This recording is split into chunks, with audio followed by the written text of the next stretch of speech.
নমস্কার, আমি তরুণ ঘোষ। ভারত যে ভেতরে ভেতরে তৈরি হচ্ছে তারও আরো একটা প্রমাণ পাওয়া গেল। একটা কাগজ লিখেছে, পুরীর সমুদ্রে যুদ্ধ জাহাজ, হেলিকপ্টার, যুদ্ধ বিমান দেখতে হাজার হাজার মানুষের ভিড়।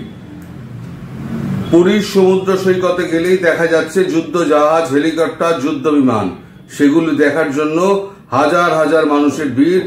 অন্তত 15টি যুদ্ধ জাহাজ নোঙর করা হয়েছে পুরীর সমুদ্রে। কিন্তু কি জন্য এই এত যুদ্ধ জাহাজ?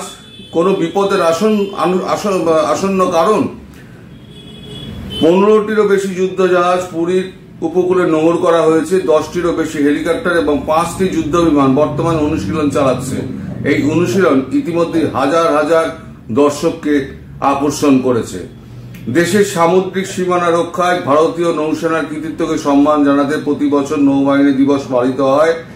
এই অপারেশনে ট্রাইডেন্টের বার্ষিকীকে চিহ্নিত করে। 1971 সালে এই দিনে করাচি হারবারে আক্রমণ করে নৌসেনা, যার ফলে পাকিস্তানের নৌ সক্ষমতাকে উল্লেখযোগ্যভাবে দুর্বল করে দেয়। এই যে কথাটা এখানে লেখা হয়েছে না, এই কথাটা খুব ইঙ্গিতবাহী। শিগগিরই কোথাও যুদ্ধে যাওয়ার আগে এই অনুশীলনগুলো একবার করে নেওয়া হয়। সেই অনুশীলনগুলো এখন পুরীর সমুদ্রে হচ্ছে। আগে কি হতো? আগে বঙ্গোপসাগর ভেতরে সমস্ত এগুলো হতো, মহড়াগুলো হতো। এখন সেটা পুরীর সমুদ্রের দিকে করা হচ্ছে। তার কারণ হচ্ছে ওড়িশা দিয়ে হচ্ছে আপনার বন্দর যেগুলো ভারত বাংলাদেশের মধ্যে রয়েছে, সেই বন্দরগুলোর সামনে হয়তো নোঙর করা হতে পারে। এবং করাচিকে যেভাবে ঘিরে ফেলা হয়েছিল, সে এবারেও সেই একই পন্থা নিতে পারে। একমাত্র বেরোবার রাস্তা হচ্ছে গিয়ে বন্দরগুলো। এই বন্দরগুলোকে যদি আটকে দেওয়া হয় তাহলে বাংলাদেশের বেরোবার কোনো রাস্তা থাকবে না। 3 দিকে সীমান্ত, স্থল সীমান্ত, জল সীমান্তটাকে বন্ধ করে দাও। তার জন্যই উড়িষ্যা উপকূল দিয়ে যুদ্ধ জাহাজগুলোকে এগোনো হচ্ছে।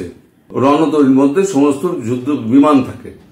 বিমান কি হয়? বিমান সে এখান থেকে উড়বে না, সে যুদ্ধ জাহাজ থেকে ফাঁই করে উড়বে, উড়ে গিয়ে দামাদাম মারবে, বেড়ে আবার চলে আসবে। তারপর C-130 যেগুলো রয়েছে, তারা সোলজার নিয়ে যাবে। সোলজার প্যারাট্রুপার দম করে নামাবে, প্যারাট্রুপার নামিয়ে তারা আবার ফিরে চলে আসবে। প্যারাট্রুপার তার কাজ করে ভেতরে ঢুকে যাবে। এই হচ্ছে যুদ্ধের পরিকল্পনা। এগুলো এইভাবে হয়। তো যাই হোক, এখন তো মহড়া হচ্ছে। কি হবে এখন আমি জানি না। মহড়াটা হচ্ছে হঠাৎ কেন পুরীর সমুদ্রে মহড়া হচ্ছে, এটা নিয়ে জল্পনা কল্পনা সৃষ্টি হয়েছে। তো এখন দেখা যাক, ভবিষ্যতে বোঝা যাবে যে কোন দিকে এই ঘটনা এগোচ্ছে। তবে একটা সাজো সাজো রব যে পড়ে গিয়েছে সেটা কিন্তু পরিষ্কার বোঝা যাচ্ছে। আমি বলেছিলাম যে যেরকম ঘটনা ঘটবে আমি আপনাদের সামনে এসে ভিডিওতে আমি আপনাদের বলে দেবো, কারণ এটা ডেভেলপ করবে। এটা এখন ঝটপট ডেভেলপ করবে। আমি কটা ভিডিও হয়তো হবে আমি জানি না।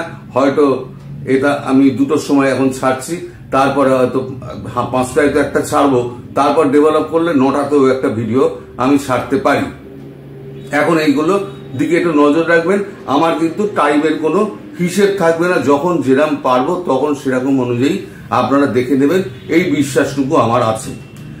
আচ্ছা, দ্বিতীয় হচ্ছে এই হিন্দু নির্যাতন নিয়ে আমাদের মোহাম্মদ ইউনূস বড় গাড্ডায় পড়েছেন। গাড্ডা এখন সারা বিশ্ব ডক্টর ইউনূসকে একেবারে চেপে ধরেছে। নানান দিক দিয়ে বার্তা আসছে। এখন সে খবরটা আনন্দবাজার বার করেছে। আনন্দবাজার লিখছে, ভারতীয় হাই কমিশনকে তলব, বিশ্বজুড়ে প্রবল চাপের মুখে ব্যর্থতা ঢাকার কৌশল বাংলাদেশের। বাংলাদেশে উধাও গণতন্ত্র, উল্টে ভারতীয় হাই কমিশনকে তলব। সন্ন্যাসী চিন্ময় কৃষ্ণ দাসকে আইনি অধিকার না দিতে পারার ব্যর্থতা ঢাকার কৌশল। বিশ্বজুড়ে প্রবল চাপের মুখে ব্যর্থতা ঢাকার কৌশল বাংলাদেশে। তলব করা হলো ভারতীয় হাই কমিশনারকে। আগরতলায় বাংলাদেশের ডেপুটি হাই কমিশনের বিক্ষোভ নিয়ে ভারতীয় হাই কমিশনার বিনয় বার্মাকে ডেকে পাঠানো হয়। বিকেল 4টের আগে ঢাকায় বিদেশ মন্ত্রকের কার্যালয়ে পৌঁছে যান ভারতীয় হাই কমিশনার।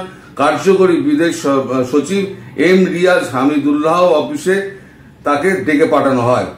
বাংলাদেশের সংখ্যালঘু হিন্দুদের ওপর লাগাতার অত্যাচার চলছে, আতঙ্কের পরিবেশ, বেছে বেছে হিন্দুদের ওপর হামলা চালানো হচ্ছে বলে অভিযোগ। এই পরিস্থিতিতে পাল্টা আগরতলায় অবস্থিত বাংলাদেশের ডেপুটি হাই কমিশনে বিক্ষোভ দেখানো হয়। শনিবার ঢাকা হয়ে আগরতলা কলকাতাগামী একটি বাস হামলার শিকার হওয়ার পর এই ঘটনা ঘটে। এদিকে চিন্ময় কৃষ্ণ দাসকে জেলবন্দি করে রাখার ছক কষেছে বাংলাদেশ। 1 মাস পিছিয়ে গেছে ইসকনের সন্ন্যাসীর জামিন মামলা শুনানি। সূত্রের খবর, আগামী বছর 2 জানুয়ারির চিন্ময় কৃষ্ণের জামিনের মামলা শুনানি হতে পারে। সন্ত্রাসের ভয়ে কোনো আইনজীবী লড়তে পারলেন না চিন্ময় কৃষ্ণর হয়ে। গতকাল চিন্ময় কৃষ্ণর আইনজীবী রমেন রায়ের ওপর হামলা চালানো হয়, বাড়িঘর ভাঙচুর করা হয় আইনজীবীর। গুরুতর জখম ওই আইনজীবী আইসিইউতে ভর্তি রয়েছেন। এদিন বাকি চিন্ময় রায়ের হয়ে লড়ার জন্য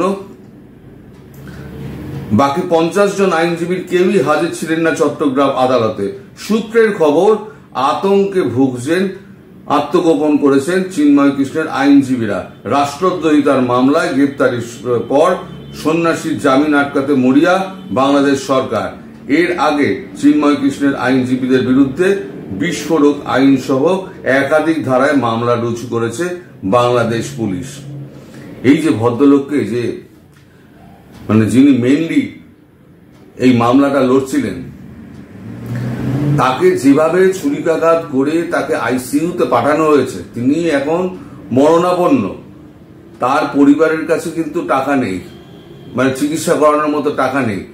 একটা আইনজীবীকে যে এইভাবে মারতে পারে, সে দেশে আইন শৃঙ্খলা আছে বলে মনে হয় আপনাদের? তো যাই হোক, এখানে একটা অ্যাপিল এসছে। তার যে এই বিপুল ব্যয়ভার, চিকিৎসার ব্যয়ভার, তার কিন্তু ফ্যামিলি জোগাড় করতে পারছে না। সেক্ষেত্রে তার ফ্যামিলির হয়ে আবেদন করা হয়েছে। সেই আবেদনটুকু আমি একটু পড়ে শোনাচ্ছি এবং এখানে দিয়েও দিচ্ছি। সেই আবেদনে আপনারা একটু সাড়া দিন। আমি আবেদনটা পড়ছি, আপনারা সবাই শুনুন। বাংলাদেশে ধর্মীয় সংখ্যালঘু নির্যাতনের প্রতিবাদ করতে গিয়ে সাম্প্রদায়িক অপশক্তির হামলায় গত 25শে নভেম্বর 2024 ইংরাজি রাতে শাহবাগে গুরুতর আহত হয়েছেন অ্যাডভোকেট রমেননাথ রায়। তিনি বর্তমানে ল্যাব 8 হাসপাতালে আইসিইউতে মৃত্যুর সঙ্গে পাঞ্জা লড়ছেন। অ্যাডভোকেট রমেননাথ রায়ের অত্যাধিক চিকিৎসা ব্যয় নির্বাহের জন্য আর্থিক সহায়তা প্রয়োজন। প্রতিটি মানুষ নিজ নিজ সাধ্য মতো এই সনাতনী যোদ্ধা ও তার পরিবারের পাশে দাঁড়ানোর অনুরোধ জানাচ্ছি। বিকাশ নম্বর ও ব্যাংকের মাধ্যমে সরাসরি আর্থিক সহায়তা পাঠানো যাবে। বিকাশ নাম্বার দেওয়া আছে, ব্যাংক অ্যাকাউন্ট নাম্বার দেওয়া আছে, ব্যাংক হোল্ডার্স নেম দেওয়া আছে, সমস্ত একেবারে ডিটেলস দেওয়া আছে।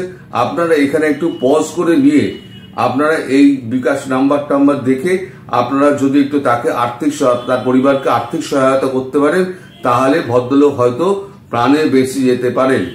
আমাদের হিন্দু ধর্মের হয়ে যিনি লড়ছেন, তার পাশে আমাদের দাঁড়ানো একটু দরকার। এটা অত্যন্ত প্রয়োজনীয়। হিন্দু হিসেবে যদি হিন্দুর পাশে না দাঁড়াতে পারি, তাহলে বাকি হিন্দুরা লড়বে কি করে? তিনি যে এতদিন ধরে লড়াই করে যে জায়গায় এসেছিলেন, সেই জায়গা থেকে তাকে মৃত্যুশয্যা থেকে আমাদের ফিরিয়ে আনতে হবে। এটা আমাদের পণ। আমি তো এখান থেকে পাঠাতে পারবো না।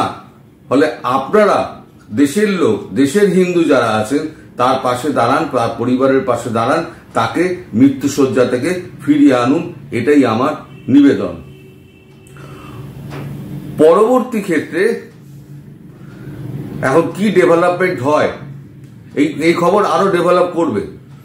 এই যে যুদ্ধ জাহাজ যে যাচ্ছে, রণতরী যে একেবারে বিমান, হেলিকপ্টার সমস্ত যাচ্ছে, হচ্ছে, এর কিন্তু ডেভেলপমেন্ট হবে। তার মানে চুলকিয়ে ঘা করলো তো, ওই কাঁচা ঘুম ভাঙাস না, চুলকিয়ে ঘা করিস না। ওই বালক ব্রহ্মচারী একটা কথা বলে গেছিলেন। এই চুলকিয়ে ঘা করলো, চুলকিয়ে ঘা করতে গিয়ে এখন এই বিষাক্ত হয়ে যাবে। এখন একটা মাথার মধ্যে আমার একটা এসছে জিনিস, সেটা হচ্ছে 1 ডিসেম্বরে, কোন 1 ডিসেম্বরে ভারত বাংলাদেশকে স্বাধীন করেছিল। কোন 1 ডিসেম্বরে 71 সালের ডিসেম্বরে। এইবারে 2024 সালের ডিসেম্বরে বাংলাদেশ কি এবার খণ্ডিত হবে? মানে যে করেছিল সেই কি ভাঙবে? আর এই ভাঙানিতে উস্কানি কার? উস্কানি খোদ বাংলাদেশের। যদি বাংলাদেশ ভাঙে তাহলে বাংলাদেশের কিছু সংখ্যক মানুষের জন্য, ওই 0.1% মানুষের জন্য বাংলাদেশের সাধারণ মানুষের উপরে একেবারে দুর্গতি, একেবারে কালো দিন ঘনিয়ে আসছে। আমি বরাবর বলে আসছি এটা, যে সাধারণ মানুষের খুব দুর্গতি আসছে, খুব ভবিষ্যৎ খুব মানে কঠিন হয়ে যাবে। তো সবাই ভালো থাকবেন, সুস্থ থাকবেন এবং সাবধানে থাকবেন, খুব সতর্ক থাকবেন। নমস্কার।